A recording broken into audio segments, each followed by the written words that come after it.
नमस्कार दोस्तों, स्वागत है आप सभी का हमारे ईटीसी एजुकेशनल ग्रुप में। दोस्तों, आज हम आपके लिए लेकर आए हैं आधुनिक भारत के इतिहास के अंतर्गत पिट्स इंडिया एक्ट 1784 के बारे में। इस टॉपिक से सिविल सर्विसेज एग्जाम या किसी भी वनडे एग्जाम्स में कई बार प्रश्न पूछे जा चुके हैं और पूछे जाने की संभावनाएं बनी रहती हैं। तो दोस्तों, आइए अब हम चर्चा करते हैं इस एक्ट के कुछ महत्वपूर्ण तथ्यों के बारे में। पिट्स इंडिया एक्ट 1784 1773 के रेगुलेटिंग एक्ट की प्रशासनिक त्रुटियों को समाप्त करने के लिए 1784 में पिट्स इंडिया एक्ट को पारित किया गया। ब्रिटिश सरकार ने 1773 में रेगुलेटिंग एक्ट पास कर ईस्ट इंडिया कंपनी के शासन व्यवस्था में सुधार और भ्रष्टाचार को कम करने की जो उम्मीद की थी, उसमें उसे संतोषजनक सुधार प्राप्त नहीं हो सके। अब भी कंपनी का शासन प्रबंधन ब्रिटिश सरकार के हाथों में नहीं आ सका था, जिस कारण ब्रिटिश संसद द्वारा पिट्स इंडिया एक्ट 1784 पारित किया गया, जिसका नाम ब्रिटेन के तत्कालीन युवा प्रधानमंत्री विलियम पिट के नाम पर रखा गया। पिट्स इंडिया एक्ट 1784 के प्रमुख बिंदु निम्नवत हैं।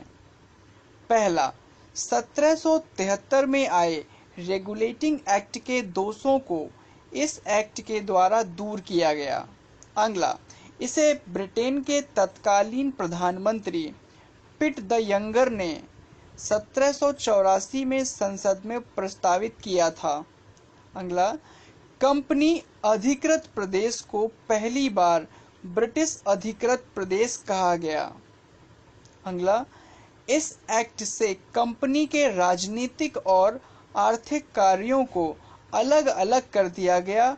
अतः इस एक्ट से ही द्वैध शासन व्यवस्था की शुरुआत हुई।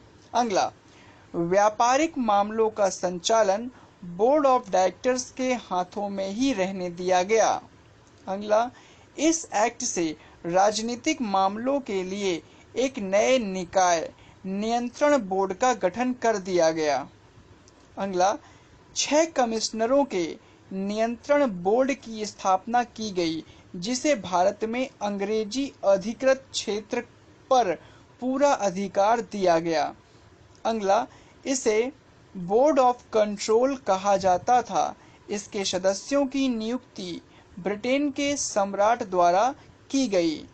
इसके 6 सदस्यों में एक ब्रिटेन का अर्थ मंत्री तथा दूसरा विदेश सचिव तथा अन्य सम्राट द्वारा अपनी प्रिवी काउंसिल के सदस्यों में से चुने जाते थे। गवर्नर जनरल के परिषद की सदस्यों की संख्या 4 से घटाकर 3 कर दी गई। 3 में से एक सदस्य मुख्य सेनापति होता था। इससे अब गवर्नर जनरल का महत्व बढ़ गया। अब वो किसी भी एक सदस्य को अपनी तरफ कर सारे निर्णय लेने में समर्थ था। कंपनी के डायरेक्टरों की एक गुप्त सभा बनाई गई, जो संचालक मंडल बोर्ड ऑफ डायरेक्टर्स के सभी आदेशों को भारत भेजती थी। बोर्ड ऑफ डायरेक्टर द्वारा तैयार किए जाने वाले पत्र व आज्ञाएं नियंत्रण बोर्ड के सम्मुख रखे जाते थे। भारत से प्राप्त होने वाले पत्रों को भी नियंत्रण बोर्ड के सम्मुख रखना आवश्यक था। नियंत्रण बोर्ड बोर्ड ऑफ डायरेक्टर द्वारा दिए गए आदेशों एवं पत्रों में बदलाव कर सकता था। बोर्ड ऑफ कंट्रोल नियंत्रण बोर्ड पर व्यय की जाने वाली धनराशि भारतीय आय से ली जाती थी, परंतु 16,000 पाउंड वार्षिक से अधिक व्यय होने पर यह नियम लागू नहीं होता था। पोषण तथा संरक्षण के अधिकार बोर्ड ऑफ कंट्रोल के पास नहीं थे, अर्थात भारत में कंपनी के अंतर्गत ये किसी भी व्यक्ति को नियुक्त तो कर सकता था, परंतु ब्रिटेन के सम्राट को यह अधिकार था कि वो किसी को भी वापस बुलाकर उसे अपदस्थ कर दें। बोर्ड ऑफ कंट्रोल का चेयरमैन स्वयं राज्य मंत्री होता था।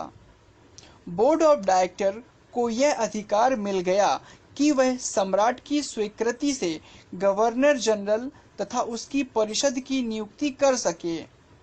बंबई तथा मद्रास के गवर्नर पूर्ण रूप से गवर्नर जनरल के अधीन कर दिए गए। मद्रास तथा बंबई के गवर्नरों की सहायता हेतु भी 3 सदस्यों की परिषद का गठन किया गया। वॉरेन हेस्टिंग तत्कालीन गवर्नर जनरल ने इस एक्ट का विरोध किया तथा 1785 में इस्तीफा देकर वो वापस इंग्लैंड चला गया, जहां पर बर्क नामक एक मंत्री ने उस पर महाभियोग एवं भ्रष्टाचार का आरोप लगाकर मुकदमा चलाया, जिसमें बाद में वॉरेन हेस्टिंग को बरी कर दिया गया। इस एक्ट के अनुसार गवर्नर जनरल किसी भी संधि को करने से पहले कंपनी के डायरेक्टरों से स्वीकृति लेगा। इस एक्ट में यह साफ कर दिया गया कि भारतीय राज्यों को जीतना व उनके लिए साम्राज्यवादी नीतियां बनाना ब्रिटिश सरकार के लिए अशोभनीय है, अतः राज्य क्षेत्र को बढ़ाने वाली नीति न अपनाई जाए। इस एक्ट में कंपनी के कर्मचारियों का देसी शासकों के साथ धन के लेन देन को गलत एवं अपमानजनक बताया गया। इस तरह के कार्यों में लिप्त कर्मचारियों के लिए कठोर कानून बनाने पर बल दिया गया। भारत में अंग्रेज अधिकारियों पर मुकदमा चलाने के लिए इंग्लैंड में एक कोर्ट की स्थापना की गई। 1784 में इस एक्ट में कुछ संशोधन किए गए, जैसे गवर्नर जनरल को मुख्य सेनापति की शक्तियां दे दी गईं। विशेष परिस्थितियों में गवर्नर जनरल अपने सहायक मंडल के निर्देशों को रद्द कर सकता था। पिट्स इंडिया एक्ट 1784 में भी कुछ कमियां रह गईं, जिनको दूर करने के लिए ब्रिटिश संसद द्वारा चार्टर एक्ट 1793 लाया गया।